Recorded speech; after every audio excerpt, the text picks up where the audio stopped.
Welcome, I'm Deronda. Today I'm going to show you how to make this apple spice coffee cake. Absolutely fantastic for these fall and winter days ahead.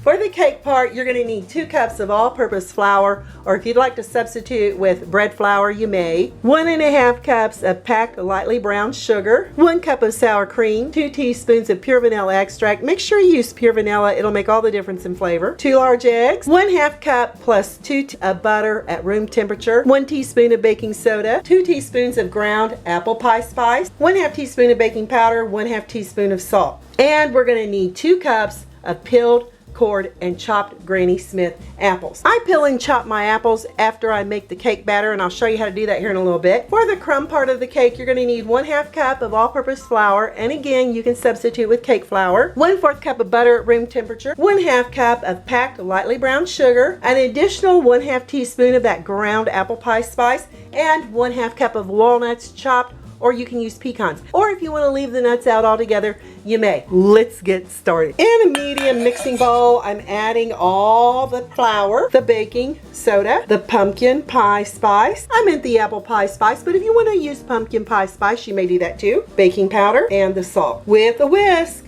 we're going to whisk these ingredients until they're well blended and the flour and the spices and the baking soda, salt, and powder are well incorporated into that flour. And that looks absolutely perfect. Now, we can set this off to the side. In a larger bowl, we're going to add that softened butter. You see how soft that is?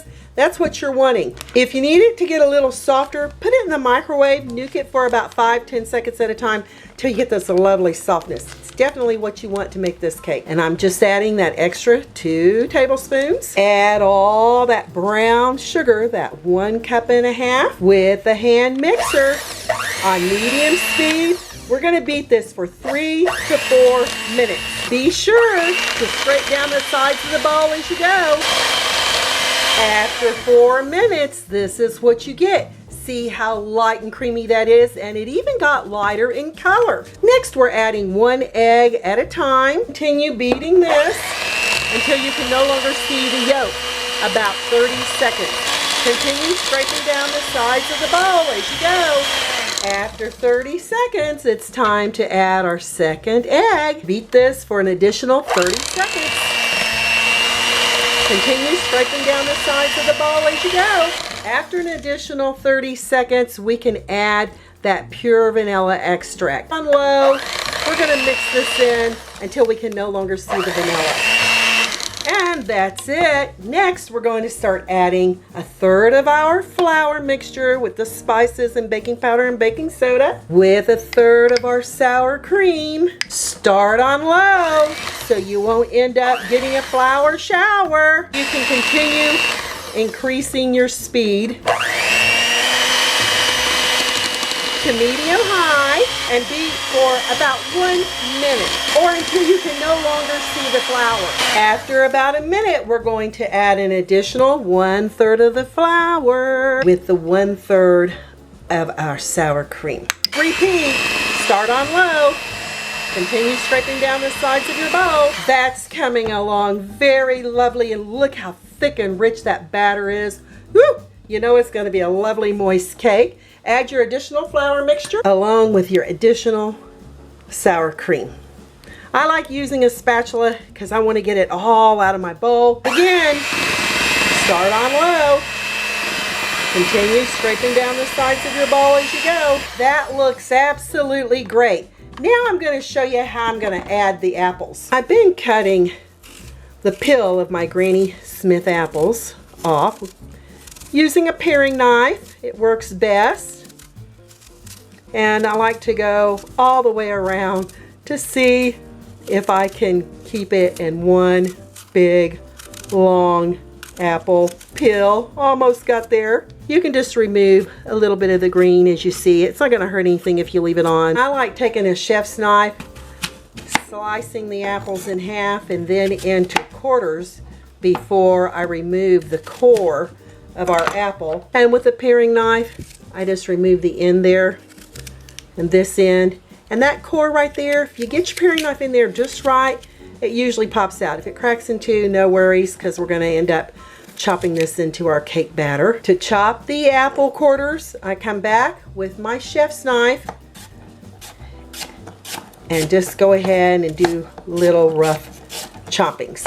Now, if you want to dice it, you may. If you want to leave your apple pieces larger, you may. But I find if I cut them down or chop them down like this, they bake a lot better throughout the cake. I've got my 1 cup of chopped apples. Just gonna pour it in, give it a lovely little stirring. When you get it down in the batter, it'll stop that oxidizing on your apple. Back with our apple cake batter. We're gonna get all those apples in there. Stir this in until it's well blended throughout batter. Smells so yummy. I'm baking my cake in a 13 by 9 inch pan that I've lightly greased and floured. I'm going to add that delicious apple spice coffee cake here in the bottom, and then we're going to evenly distribute it from corner to corner. For the topping, add the flour, the brown sugar, kind of crumble it up, and that apple spice with the whisk. We're going to incorporate it, and some of it just kind of went flying over on the other countertop. But it happens when you're baking and cooking. Come back with that 1/4 cup of butter. You see how nice and soft that is? That's what you're wanting. And we're gonna work it right into our brown sugar, flour, and cinnamon. And boy, does this smell good. Just sort of push it around back and forth, and you may, if you're adding nuts, add it at this time. Work it back and forth until you get all these ingredients well blended. And I always find out that a fork works best. See how everything's well blended? Add this to the top of our cake by just using your hands and evenly distribute it on the top. Oh my gosh, this is going to be fantastic.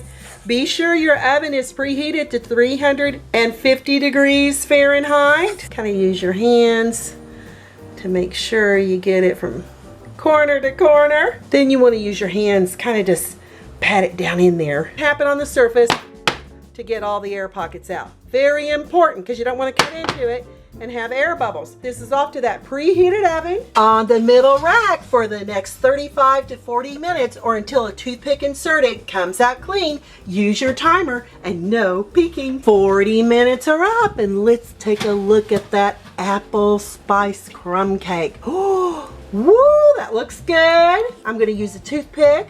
We're gonna put it in, pull it out. No batter on that toothpick, so it's completely baked. So out of the oven and off to a cooling rack for cooling down. I've had my cake cooling for about 40 minutes, and for presentation, I just like to put these like little cinnamon sticks here on the top to really let you know what you're gonna be cutting into. Oh my yums. I can already tell how fabulous this is going to be. And look how nice and fluffy that is, how it just springs right back. Oh, and that crumb topping. Here, gotta give it a try. And if you could be here and smell the cinnamons and the apples and spices, wow. Absolutely delicious. A delicious, moist cake. Those apples have just baked right into the batter, even though you can see a little bit right there. And the cinnamon and those walnuts, you're not going to be disappointed in this apple spice coffee cake. It's fabulous. And I can just see a little drizzle of caramel over the top, a little scoop of ice cream, or a little bit of whipped cream. And look how much it makes. A 13 by 9 inch pan. You can't go wrong. I'm Deronda with Foods 101. Leave me a comment, give me a thumbs up, hit that notification bell to be the first to get my new YouTube food videos. Thanks a million for watching, you all. Stay safe, and I'll catch you lovely people later.